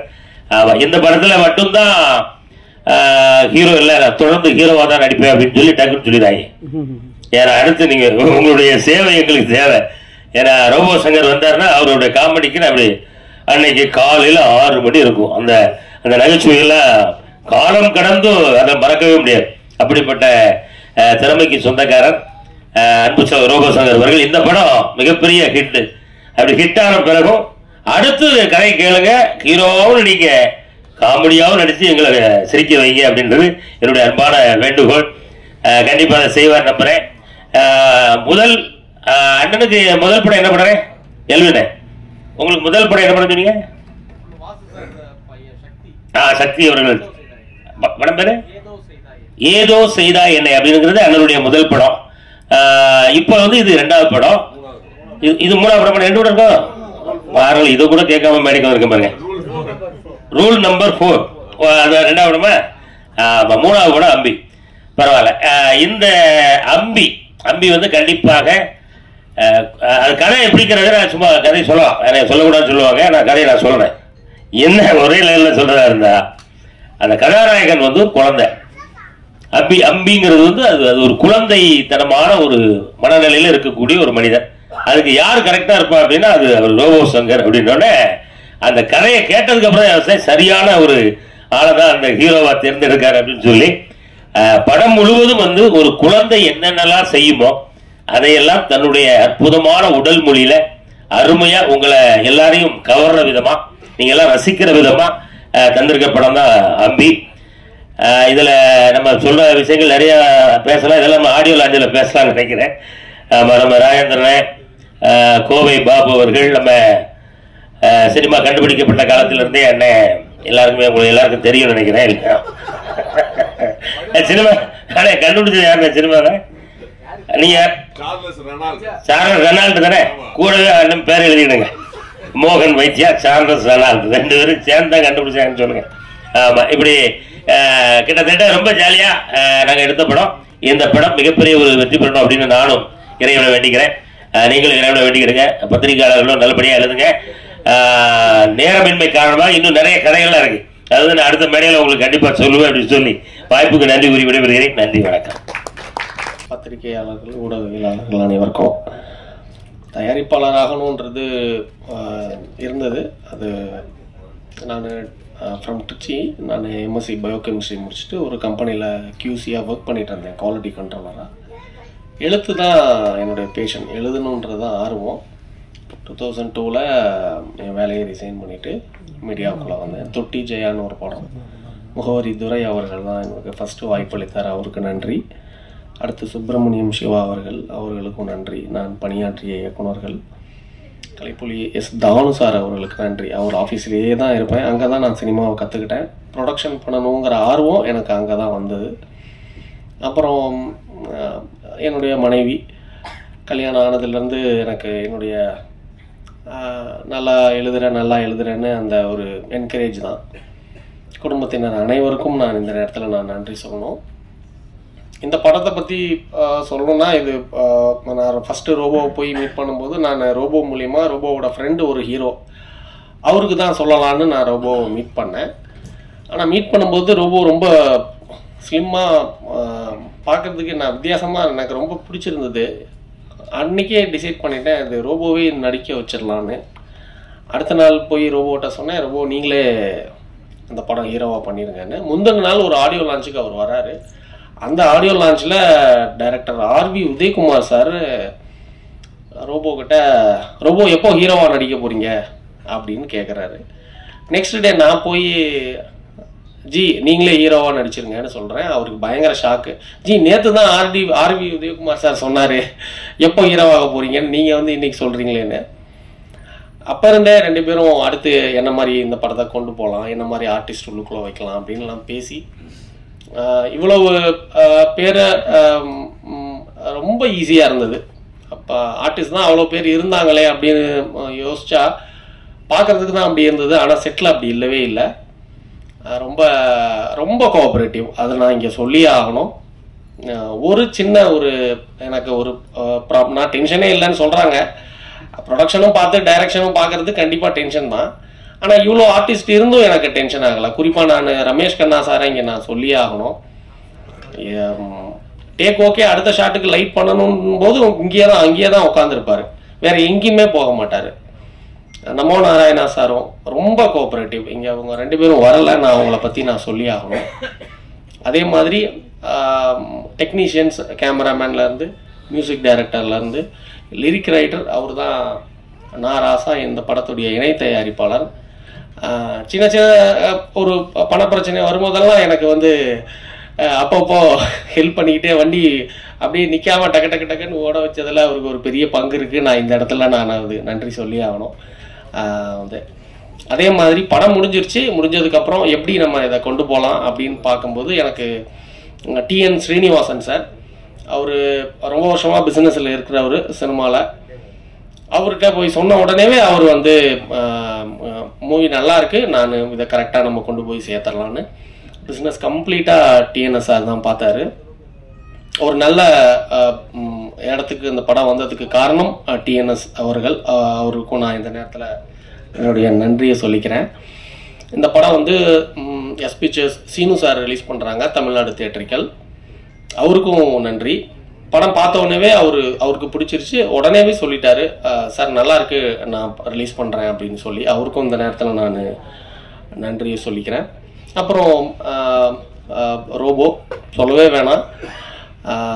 நான் இந்த ஒரு கதாபாத்திரமாக தான் இருக்கணும், அது எங்கேயுமே அது ஒரு காமெடியனாக தெரியவே கூடாது, இந்த கேரக்டராகவே தான் இருக்கணும் அப்படின்னு நான் சொல்லியிருந்தேன். அது கடைசி வரைக்கும் நீங்கள் படம் பார்த்தீங்கன்னா தெரியும், அவர் கேரக்டராகவே தான் இருந்தார். அந்த அம்பிங்கிற கதாபாத்திரமாகவே தான் அந்த கடைசி வரைக்கும் அவர் இருந்தார். எங்கேயுமே அவருடைய ப்ரீவியஸ் ஃபிலிம்ஸில் அவர் பண்ண ஒரு காமெடியோ அந்த மாதிரி எந்த ஒரு சாயலுமே இல்லை, அந்த கேரக்டராகவே கடைசி வரைக்கும் பண்ணினார். அவருக்கும் நான் மிகப்பெரிய நன்றி. அடுத்து அம்பி 2 போகலாம் அப்படிங்கிற ஒரு இதுவும் இருக்குது இந்த கண்டென்ட்லேயே, அதனால் அவருக்கும் என்னுடைய நன்றி. இந்த படம் May 9 ரிலீஸ் ஆகுது. எல்லாரும் படத்தை ப்ரெஸ் ஷோ 8ஆம் தேதி இருக்கும், எல்லாரும் வாங்க படம் பாருங்கள், நல்ல ஒரு விமர்சனம் தருவீங்கன்னு நம்புகிறேன். அனைவருக்கும் என்னுடைய நன்றி. இங்கே இருக்க ஏதாவது பேர் விட்டா சொல்லிடுங்க. சங்கராபுரம் மக்கள், கள்ளக்குறிச்சி மக்கள் அவ்வளோ சப்போர்ட் பண்ணாங்க ஷூட்டிங்கில். ஒரு வீடு கேட்குறோம், அந்த வீடை வந்து காலையில் கொடுத்துட்டு அவங்க வெளியில் போயிட்டாங்க ஈவினிங் வரைக்கும், நீங்கள் என்ன வேணால் எடுத்துக்கோங்கன்னு சொல்லிட்டு. அதெல்லாம் நம்ம இங்கே சொல்லியே ஆகணும், அவ்வளோ கோஆப்ரேட்டிவாக இருந்தாங்க, அவங்களுக்கு நன்றி.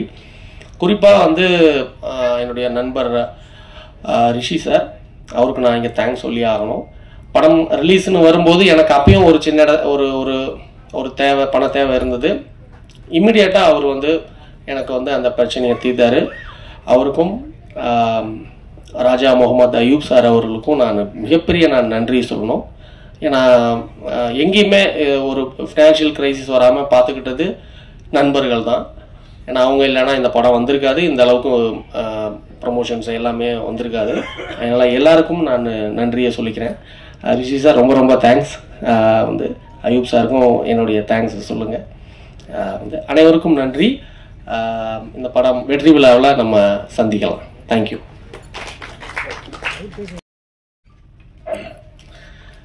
அனைவருக்கும் இனிய காலை வணக்கம், மதிய வணக்கம் ஆயிடுச்சு இப்போது. ஏன்னா ஒரு 5 நாள் டே நைட் ஷூட்டு. இப்போ கூட சாங் ஷூட் முடிச்சுட்டு அப்படியே வர்றேன். திரும்ப இப்போ கோயம்புத்தூர் போகிறேன்.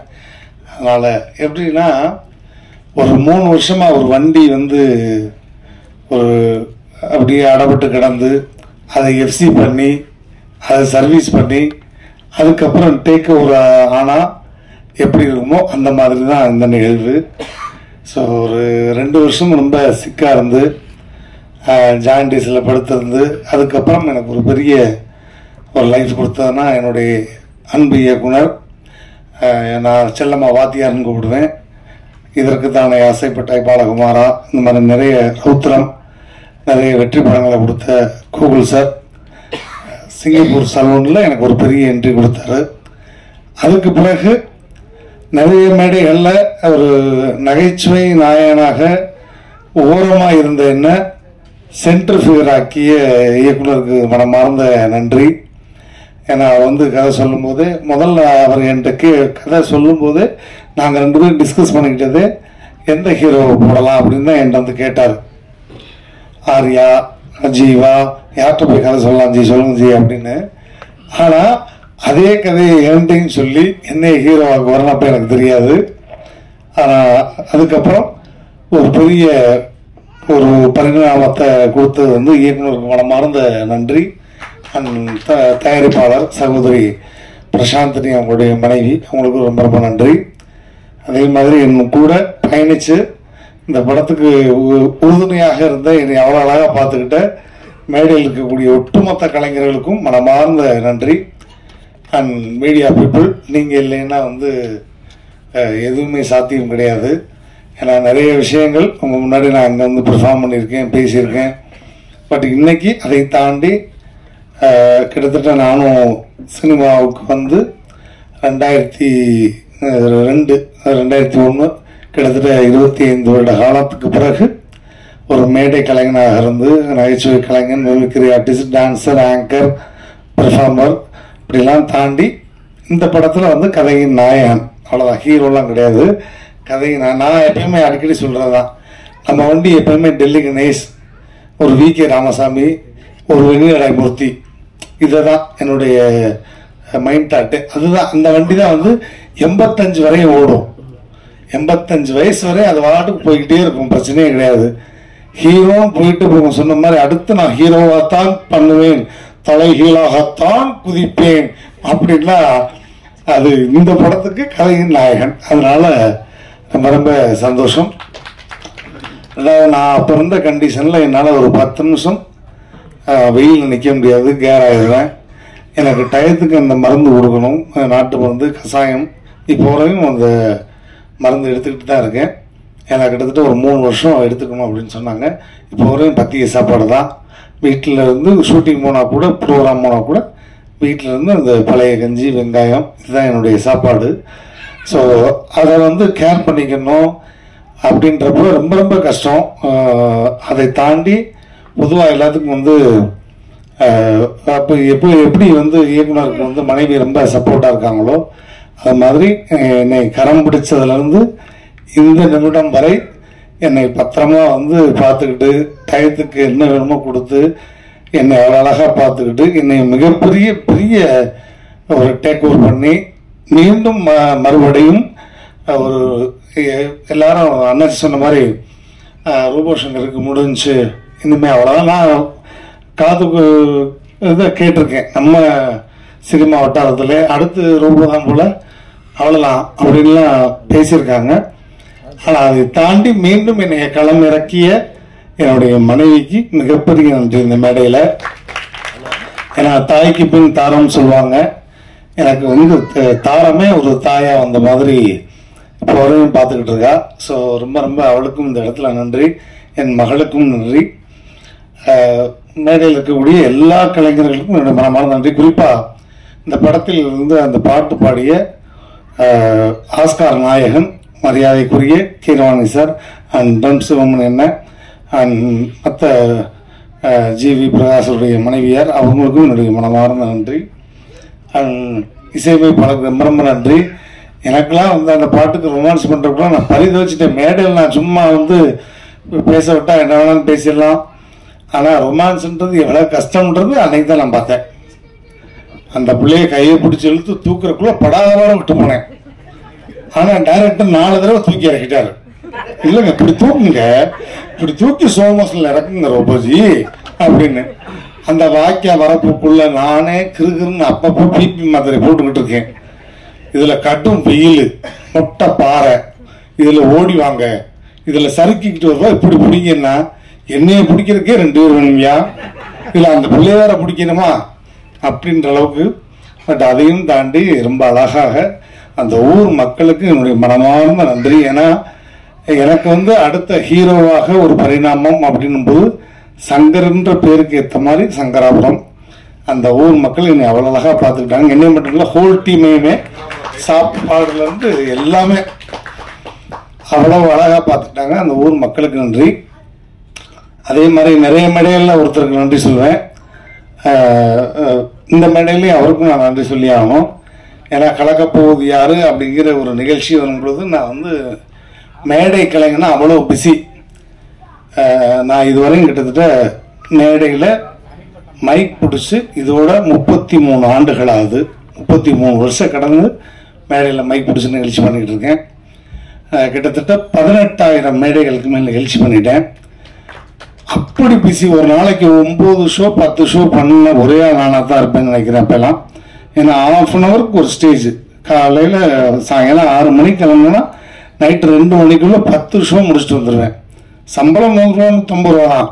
ஆனால் 10 ஷோ முடிச்சுட்டு விடிய காலம் 4 மணிக்கு தான் வீட்டுக்கு வருவேன். அவ்வளோ பிஸியாக இருக்கும்போது இப்போ கலக்கப்போகுது யாரு அப்படிங்கிற ஒரு நிகழ்ச்சி வந்து ஆரம்பிக்க போகிறாங்க விஜய் தொலைக்காட்சியில். அப்போ எனக்கு அண்ணன் பாஸ்கரன் பாஸ்கரன் வந்து ரொம்ப வருஷம் பழக்கம். அண்ணன் வந்து டேய் தம்பி இது வந்து ஒரு தடவை ஆடிஷன் அட்டன் பண்ணிட்டு போ அப்படின்னாரு. அண்ணே எதுக்குன்னு வந்தால் ஒரு எபிசோடு வருவோம் அவ்வளோதான். ஆனால் அந்த நேரத்தை விட்டுட்டா ஒரு 3 நிகழ்ச்சி பண்ணால் எனக்கு 300 ரூபா வந்துடும்ண்ணே, நான் போகிறேன்னே அப்படின்னேன்.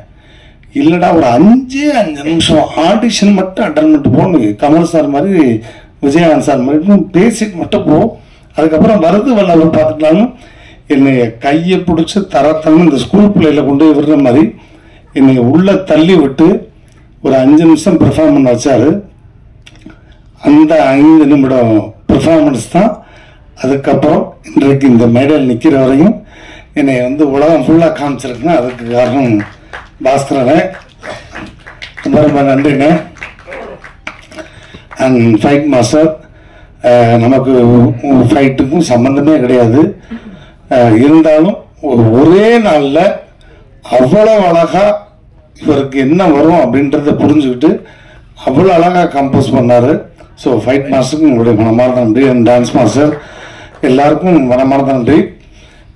ஃபைனலாக வந்து நன்றி சொல்லணும்னா, நான் உடல் உயிர் மூச்சு எல்லாம் எப்போவுமே அண்ணன் எப்படி சொன்னாலும் அது மாதிரி தான்.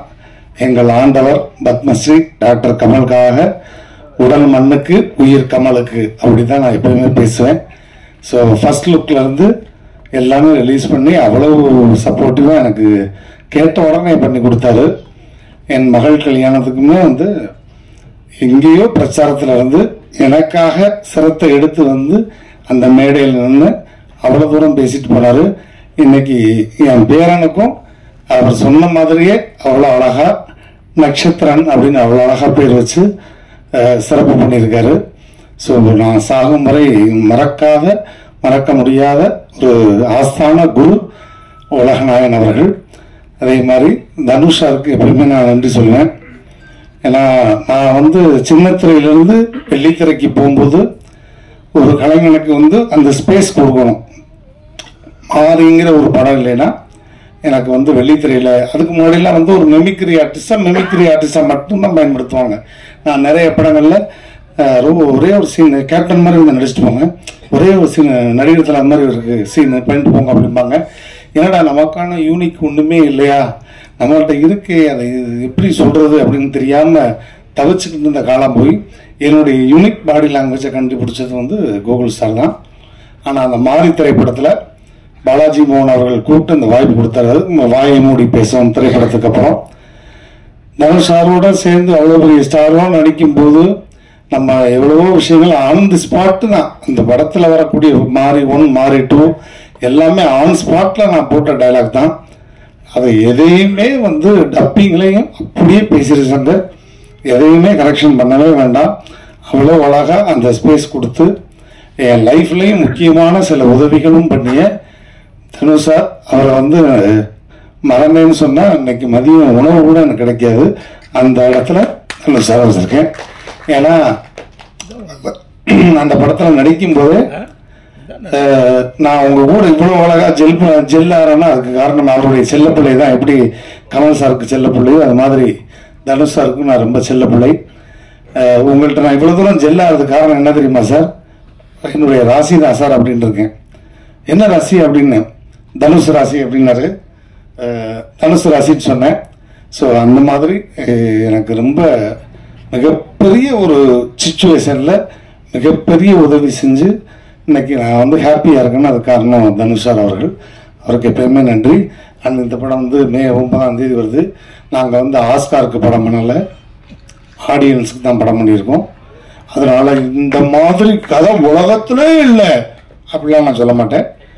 வந்தால் நல்ல ஜாலியாக ஒரு என்டர்டெயின்மெண்ட்டாக ஃபேமிலியோட சிரித்து சந்தோஷமாக போகக்கூடிய ஒரு அற்புதமான படம்.